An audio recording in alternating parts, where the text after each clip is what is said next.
The crimson sun of June 3, 1942, cast long shadows across the flight deck of the carrier Akagi as Admiral Kiichi Nagumo stood reviewing his final battle plans.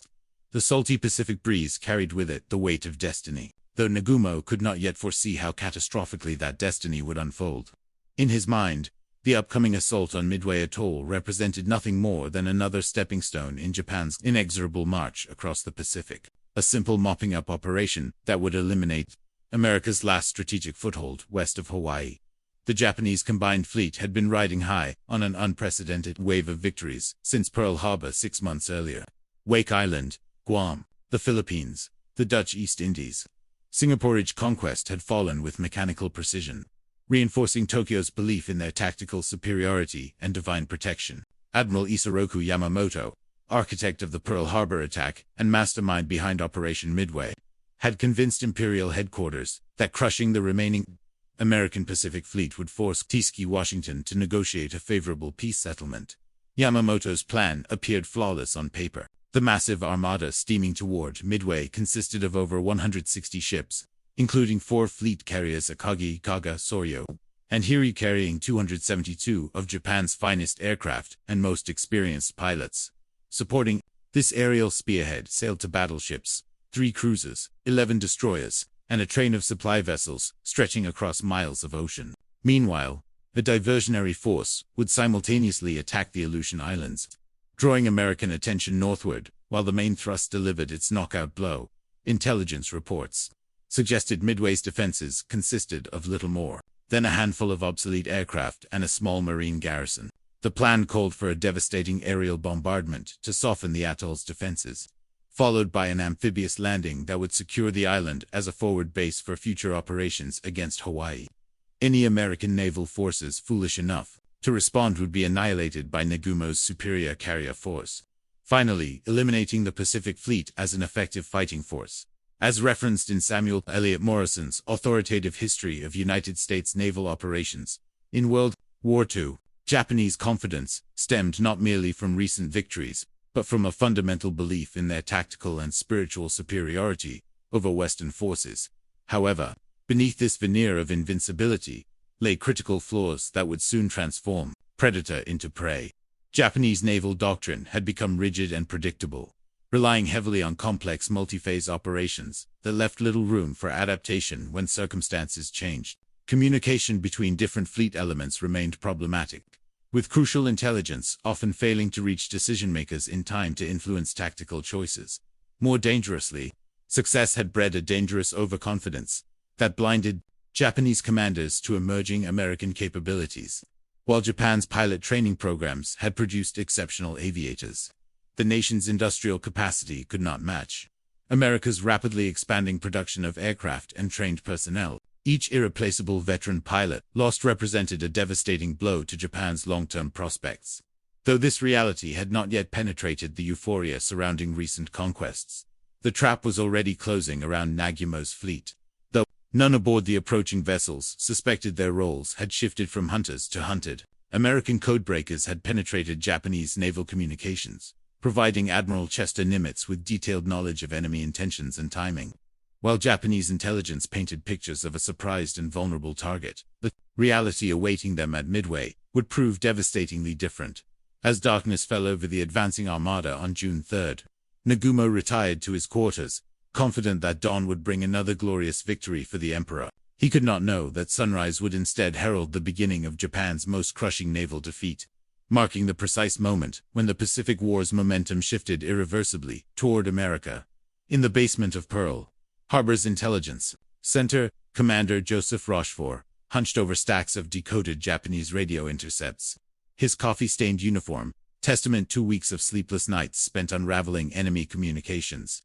The breakthrough had come in late May, when his team successfully penetrated the Japanese Navy's primary operational code, designated J-25 by American cryptographers. What they discovered sent shockwaves through Pacific Fleet headquarters and would fundamentally alter the upcoming battle's outcome. The intercepts revealed Operation Midway in stunning detail, fleet compositions, attack timing, approach routes, and even the specific objectives Yamamoto hoped to achieve. Most crucially, The decoded messages confirmed that the Japanese viewed Midway as bait to lure the American Pacific Fleet into a decisive engagement where superior numbers would ensure complete victory. Rochefort's codebreakers had essentially provided Admiral Nimitz with Yamamoto's playbook, transforming what should have been a Japanese ambush into an American trap. Armed with this intelligence windfall, Nimitz began assembling every available vessel for a desperate gamble. The Pacific Fleet's resources remained pitifully small compared to the approaching Japanese armada. 3 carriers Enterprise, Hornet, and the hastily repaired Yorktowns, ported by 8 cruisers and 15 destroyers. On paper, the odds appeared hopeless. But Nimitz possessed 2 crucial advantages his opponent lacked: complete knowledge of enemy plans and the element of surprise. The American strategy centered on positioning their outnumbered fleet northeast of Midway, where they could strike the Japanese carriers, while enemy aircraft were committed to attacking the atoll. Success depended entirely on precise timing and coordination, with little margin for error. If the American carriers were discovered before launching their attack, Nagumo's superior numbers would likely result in complete annihilation of the remaining Pacific Fleet. Meanwhile, Midway itself underwent frantic preparations for the coming assault. Colonel Harold Shannon's Marine defenders worked around the clock, strengthening fortifications and positioning their meager collection of aircraft for maximum effectiveness. The island's air complement included 27 obsolete Brewster Buffalo fighters, 7 Grumman Wildcats, 17 Vought Vindicator dive bombers, and 19 Douglas Dauntless dive bombers transferred from the carrier Saratoga. Additionally, 17 Boeing B-17 Flying Fortress bombers provided long-range striking capability, though their effectiveness against naval targets remained questionable. Navy Lieutenant Commander John Waldron spent June 3 briefing his torpedo squadron 8 aboard the carrier Hornet, studying reconnaissance photographs of Japanese fleet movements while planning attack approaches. The intelligence provided by Rochefort's team allowed American squadrons to prepare specific tactics for engaging the enemy carriers, though the obsolete Mark 13 torpedoes they carried suffered from numerous technical deficiencies that would prove costly in combat. As the sun set on June 3, both fleets maneuvered through the darkness toward their fateful rendezvous. Japanese radio operators maintained strict communication silence, unaware that American listening posts had already plotted their positions with deadly accuracy. The element of surprise, so crucial to Yamamoto's original plan, had shifted completely to his opponent's. Admiral Raymond Spruance, temporarily commanding Task Force 16 in place of the hospitalized Admiral William Halsey, reviewed final attack plans aboard the Enterprise. His methodical approach to naval warfare would prove perfectly suited to the coming engagement, though he could not yet know how completely Japanese tactical rigidity would play into American hands. The stage was set for one of naval history's most decisive battles, where superior intelligence and tactical flexibility would prove more valuable than numerical advantage. Japanese confidence remained unshaken as their massive fleet approached what they believed would be another easy victory, while American forces prepared to spring the most devastating trap in Pacific War history. Dawn would bring the first phase of a battle that would fundamentally alter the war's trajectory and demonstrate that Japan's seemingly unstoppable advance had finally met its match in the vast waters surrounding a tiny coral atoll called Midway. As dawn broke on June 4, 1942, the Japanese 1st Carrier Striking Force began launching its initial attack wave against Midway Atoll at precisely 4:25 in the morning. Lieutenant Joichi Tominaga led 108 aircraft, 36 Kate bombers, 36 Aichi Val dive bombers, and 36 Mitsubishi Zero fighters off the flight decks of Akagi, Kagasoryu, and Heryu. The formation climbed into the brightening sky with confidence born of 6 months of uninterrupted victories, expecting to find Midway's defenses as unprepared as those at Pearl Harbor. However, American radar operators on Midway had detected the approaching formation at a range of 93 miles, providing precious minutes to prepare defensive measures. Air raid sirens wailed across the atoll as Marine pilots scrambled to their aircraft, while anti-aircraft gun crews rushed to their positions. The 27 obsolete Brewster Buffalo fighters and 7 Grumman Wildcats of Marine Fighting Squadron 221 rose to meet the incoming threat, though their pilots knew they faced overwhelming odds. The aerial battle that followed revealed both American determination and the sobering reality of technological inferiority. Major Floyd Parks led his Marine fighters against Tominaga's formation, engaging the escorting Zeros in desperate combat over the coral reefs surrounding Midway. The Japanese pilots, veterans of campaigns across the Pacific, systematically dismantled the American defensive efforts. Within minutes, 15 of the 25 Marine fighters had been shot down, with many of their pilots killed or wounded. Despite the fighter escort's destruction, Tomonaga's bombers faced intense anti-fire as they approached their targets. Marine gunners, trained intensively during the preceding weeks, put up a wall of flak that damaged several Japanese aircraft and disrupted bombing accuracy. The attack succeeded in damaging fuel storage facilities, the powerhouse, and several buildings, but failed to eliminate Midway's ability to launch aircraft or seriously degrade its defensive capabilities. More significantly, for Japanese plans, Tomonaga radioed back to Admiral Nagumo at 7 o'clock that morning with a message that would prove fatally disruptive. There is need for a second attack wave. This assessment directly contradicted pre-battle intelligence, suggesting that a single strike would suffice to neutralize Midway's defenses, forcing Nagumo to reconsider his tactical options at the worst possible moment. Meanwhile, American aircraft from Midway had begun their own attacks against the Japanese fleet. At 6:16, for Army Air Force Marauder, medium bombers armed with torpedoes made a low-level attack against Nagumo's carriers, pressing their assault through intensive anti-fire and fighter opposition. Though all 4 bombers were damaged and 1 crew member killed, they managed to drop their torpedoes at close range, forcing the Japanese carriers to take evasive action. The most tragic episode of the morning involved Lieutenant Colonel Walter Sweeney's formation of 15 Boeing B-17 Flying Fortress bombers attacking from high altitude. Despite dropping their bombs with precision, the high-level attack achieved no hits against the maneuvering Japanese ships, demonstrating the futility of using strategic bombers against naval targets. However, the attack further disrupted Japanese operations and contributed to the growing chaos aboard Nagumo's flagship. As referenced in Gordon Prang's comprehensive study, Miracle at Midway, these early morning attacks, while largely unsuccessful in inflicting damage, served the crucial purpose of keeping Japanese commanders off balance and preventing them from conducting operations according to their carefully rehearsed plans. The most devastating blow came from Marine Scout Bomber Squadron 241. Led by Major Lofton Henderson. 16 Dauntless dive bombers attacked the carrier Hiryu at 8 o'clock, diving through intense anti-aircraft fire in a coordinated assault. Henderson's aircraft was hit during the approach and crashed into the sea, but his squadron pressed home their attack with determination that impressed even their enemies. By mid-morning, Nagumo faced a critical decision that would determine the battle's outcome. His first strike had failed to neutralize Midway completely. American aircraft continued harassing his fleet, and intelligence reports suggested enemy naval forces might be operating in the area.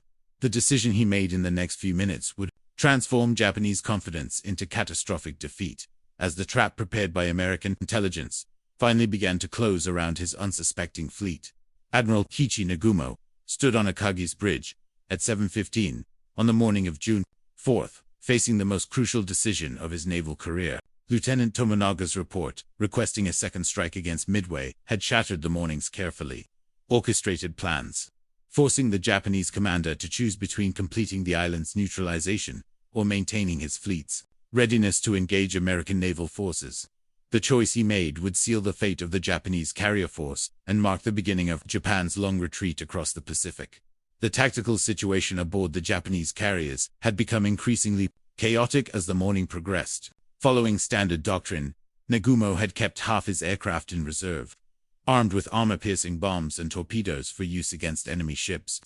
However, Tomonaga's request for a second strike meant these aircraft would need to be rearmed with high-explosive bombs suitable for attacking land targets, a time-consuming process that would leave the fleet vulnerable to counterattack. At 7:45, Nagumo made his fateful decision: order the reserve aircraft rearmed for a second strike against Midway. Across the 4 carrier flight decks, ordnance crews began the laborious process of removing armor-piercing bombs and torpedoes, then replacing them with high-explosive ordnance. The work progressed slowly in the confined spaces of the hangar decks, with volatile munitions scattered about as crews rushed to complete the changeover. Just as this rearming operation reached its most critical phase, a message arrived that would expose the fatal flaw in Japanese planning. At 7:28, a reconnaissance aircraft from the cruiser tone reported sighting 10 ships, apparently enemy northeast of Midway. The sighting represented every Japanese commander's nightmare. American naval forces positioned to strike, while the carrier fleet remained committed to the Midway. Operation Nagumo's response revealed the rigid thinking that had begun to plague Japanese naval operations. Rather than immediately launching his available aircraft against this potential threat, he demanded additional reconnaissance to determine the exact composition of the American force, ascertain ship types, and maintain contact. He signaled back, precious minutes ticking away while his ordnance crews continued swapping munitions on the hangar decks below. The delay proved catastrophic when, at 8:09, the Tone's reconnaissance aircraft reported the presence of what appeared to be an aircraft carrier among the American ships. Nagumo now faced the nightmare scenario he had hoped to avoid: enemy carriers within striking distance, while his own aircraft remained trapped in the rearming cycle. Frantic orders went out to reverse the munitions changeover, with crews now struggling to reload armor-piercing bombs and torpedoes onto aircraft that had just been configured for land attack. As referenced in Mitsuo, Fuchida, and Masatake Okamiya's authoritative account Midway, the battle that doomed Japan. This period of confusion and indecision represented the precise moment when Japanese tactical initiative began slipping away, never to be recovered. Aboard the American carriers Enterprise, Hornet, and Yorktown, Admiral Raymond Spruance had been monitoring Japanese movements since dawn through intercepted radio communications and reconnaissance reports. Unlike his opponent, Spruance possessed complete intelligence about enemy positions and intentions, allowing him to time his strike for maximum effectiveness. At 7 o'clock, he made the decision that would determine the battle's outcome. Launched immediately with every available aircraft, the American strike force that began lifting off at 7:52 represented the Pacific Fleet's desperate gamble. Commander Wade McCluskey led 37 Dauntless dive bombers from Enterprise, while Lieutenant Commander Eugene Lindsay launched 14 Devastator torpedo bombers. From Hornet, Commander Stanhope ringlead 35 dive bombers and 15 torpedo bombers. Yorktown contributed 17 dive bombers and 12 torpedo bombers under Lieutenant Commander Maxwell Leslie. These 117 aircraft represented nearly every operational plane the American carriers could launch, leaving minimal reserves for fleet defense. If the strike failed to achieve decisive results, the Pacific Fleet would face annihilation with no means of mounting effective resistance. However, Spruance correctly calculated that only a maximum effort could overcome Japanese numerical superiority. As the American formations climbed toward their targets, Nagumo's fleet continued struggling with the munitions changeover. Japanese efficiency, so evident in previous campaigns, began breaking down under the pressure of constant American harassment and the admiral's conflicting orders. Bombs and torpedoes cluttered the hangar decks while mechanics worked frantically to complete the rearming process. McCluskey's formation had arrived at precisely the moment when Japanese defensive coordination reached its lowest ebb. The morning's constant American harassment had depleted the combat air patrol of Zero fighters, with many aircraft down for refueling and anti-aircraft gun crews, exhausted from hours of continuous alerts, were caught off guard by the sudden appearance of American dive bombers attacking from out of the sun. The Enterprise squadron split into two groups, with McCluskey leading aircraft against the carrier Kaga, while Lieutenant Richard Best took 12 planes to attack Akagi. As the Dauntless bombers rolled into their 70-degree dives, Japanese lookouts finally spotted the incoming threat, but precious seconds had already been lost. Air raid sirens wailed across the fleet as anti-aircraft guns swung toward the diving attackers.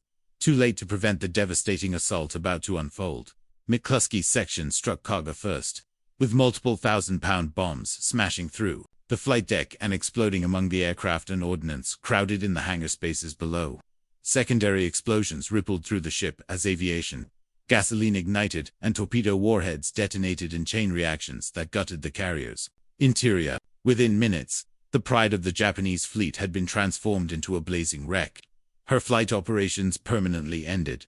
Simultaneously, Best's smaller formation achieved equally devastating results against Akagi. Despite the reduced number of attacking aircraft, their bombs struck with surgical precision among the crowded planes on the flight deck. The flagship of the Japanese 1st Carrier Striking Force erupted in flames as fuel and munitions created a firestorm that quickly spread throughout the ship. Admiral Nagumo was forced to transfer his flag to the cruiser Nagara as his command vessel became uninhabitable. As McCluskey's Enterprise aircraft completed their attacks, Lieutenant Commander Maxwell Leslie's Yorktown dive bombers arrived over the carrier Soryu. Leslie's 17 Dauntless bombers had been delayed by navigation problems, but their late arrival proved perfectly timed to catch the third Japanese carrier equally unprepared. 3 direct hits within minutes transformed Soryu into another blazing funeral pyre. Her aircraft and crew, trapped aboard a ship that had become a floating inferno. The speed and coordination of the American attack left Japanese commanders stunned and helpless. In the span of 5 minutes, 3 of the 4 carriers that had attacked Pearl Harbor lay burning and sinking. Their irreplaceable aircraft and experienced aircrews lost forever. The morning's careful Japanese planning had been obliterated by the devastating effectiveness of American dive-bombing tactics, combined with perfect intelligence and timing, as referenced in Walter Lord's definitive account. Incredible victory. This 5-minute period represented the precise moment when the Pacific War's momentum shifted irreversibly from Japan to America, marking the beginning of Japan's long strategic retreat.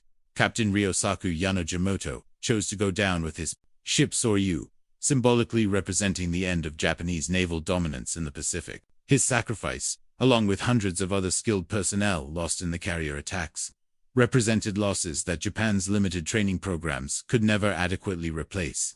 Each experienced pilot and crew member represented years of training and combat experience that had taken since the 1930s to develop.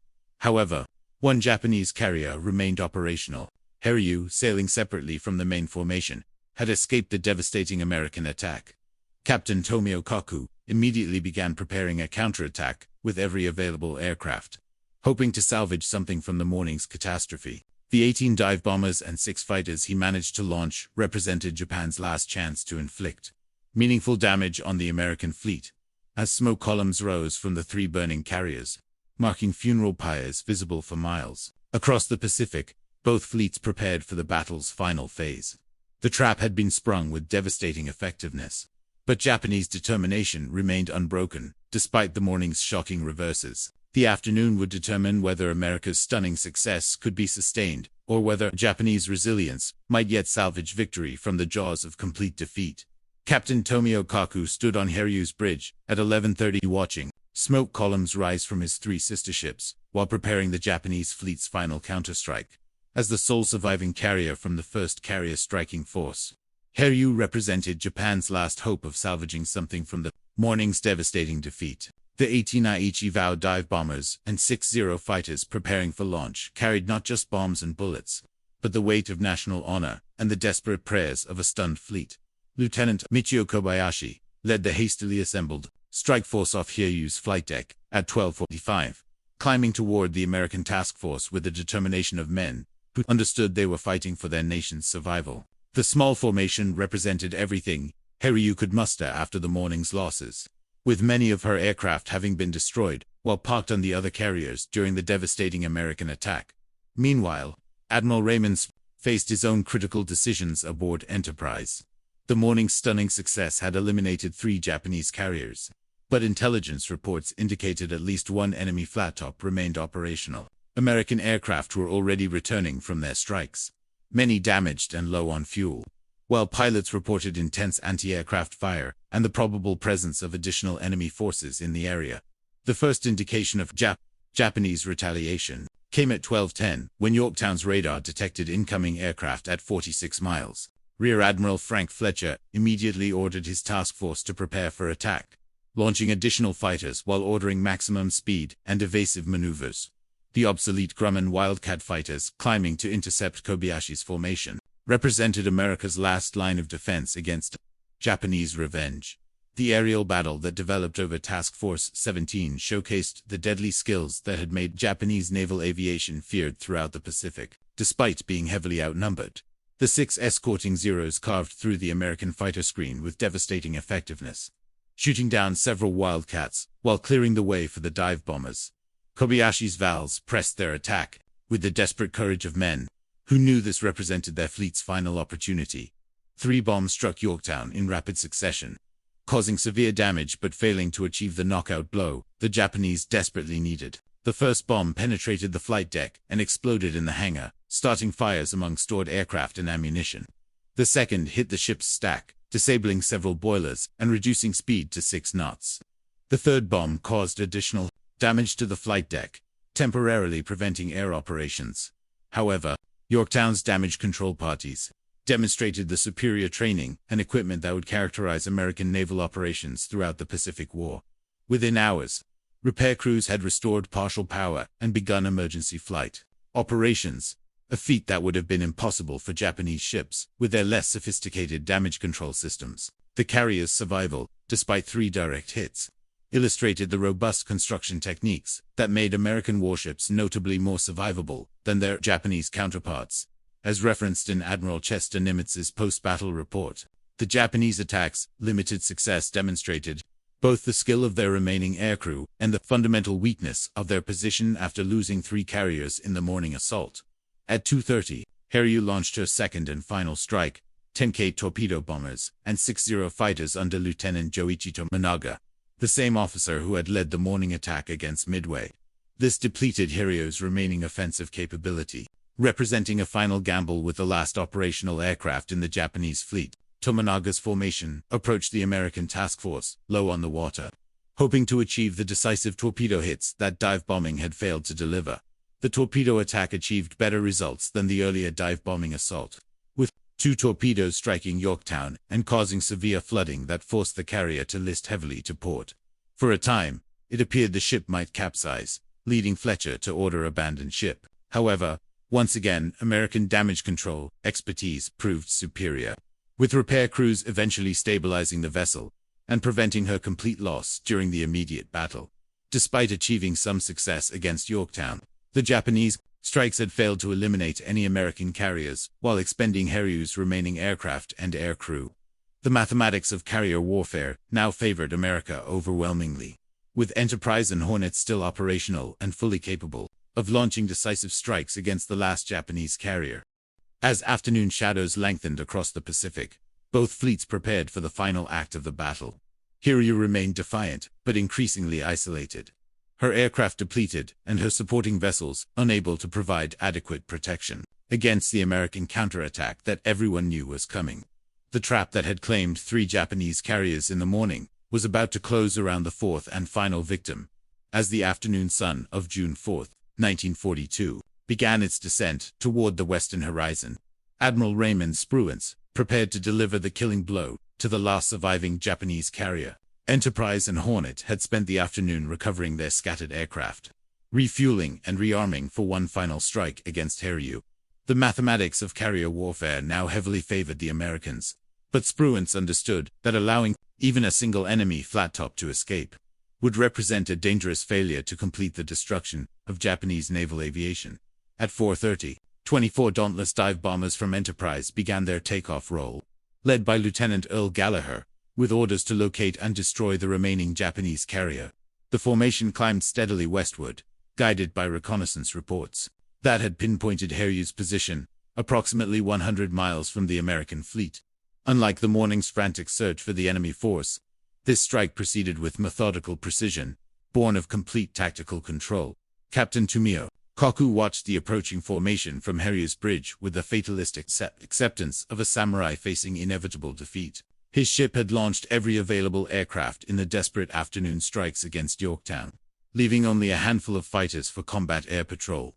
The depleted crew, exhausted from a full day of continuous operations, prepared their anti-aircraft guns for what everyone knew would be their final battle. At 5:05, Gallagher's dive bombers rolled into their attack against the last operational Japanese carrier. The scene below mirrored the morning's devastation, with American bombs smashing through Hiryu's flight deck and exploding in the hangar spaces crowded with fuel and ordnance. The carrier's wooden flight deck, soaked with aviation gasoline from the day's operations, erupted in flames that quickly engulfed the entire forward section of the ship. 4 direct hits in rapid succession sealed Hiryu's fate as surely as her sister ships had been doomed that morning. Secondary explosions ripped through the vessel as stored torpedoes and bombs detonated in chain reactions that gutted her interior compartments. Within minutes, the last of Admiral Nagumo's proud carriers had joined Akagi, Kaga, and Soryu as a burning wreck drifting helplessly on the Pacific swells. The destruction of all 4 Japanese carriers marked the complete collapse of Operation Midway and the end of Japan's strategic offensive capability in the Pacific. Admiral Yamamoto, receiving reports of the catastrophe from his position with the main body, faced the unthinkable reality that his carefully planned operation had resulted In the worst naval defeat in Japanese history, the carriers that had terrorized the Pacific for 6 months lay at the bottom of the ocean, along with hundreds of irreplaceable AIRCREWS. As darkness fell on June 4th, both fleets began withdrawing from the battle area. Though the strategic situation had been fundamentally altered, American forces maintained control of Midway, while Japanese survivors limped westward. Their dreams of Pacific domination shattered beyond repair. The trap prepared by American intelligence had achieved results beyond the most optimistic expectations, transforming a desperate defensive action into one of naval history's most decisive victories. Captain Kaku chose to go down with Hiryu, following the example set by his fellow carrier commanders throughout the day. His sacrifice symbolized the end of an era when Japanese naval aviation had dominated Pacific skies, replaced by American ascendancy that would characterize the remainder of the war. The skilled pilots and experienced crews lost at Midway represented years of training that Japan's limited resources could never adequately replace. The battle's aftermath revealed the full extent of Japanese losses. For fleet carriers, 1 heavy cruiser, and over 3,000 personnel killed, including many of the Navy's most experienced pilots. American casualties, while significant, paled in comparison. 1 carrier damaged, 1 destroyer sunk, and 307 personnel lost. More importantly, American industrial capacity could replace the material losses within months, while Japanese shipyards would require years to rebuild their shattered carrier force. As referenced in Samuel Eliot Morrison's comprehensive naval history, the Battle of Midway marked the precise moment when the Pacific War's initiative passed permanently from Japan to America, beginning the long campaign that would end 3 years later in Tokyo Bay. Admiral Nimitz's post-battle assessment captured the engagement's strategic significance. The Japanese Navy had suffered a defeat from which it would never fully recover, while American confidence soared with the knowledge that Japanese forces could be defeated decisively when faced with superior intelligence, tactics, and determination. The trap that began with codebreakers in Pearl Harbor's basement had culminated in the complete destruction of Japan's premier striking force. The sunset of June 4th, 1942. Illuminated burning wrecks scattered across the Pacific, funeral pyres marking the end of Japanese naval supremacy and the beginning of America's inexorable advance toward the home islands. The trap had snapped shut with devastating finality, transforming hunters into hunted and changing the Pacific War's trajectory forever.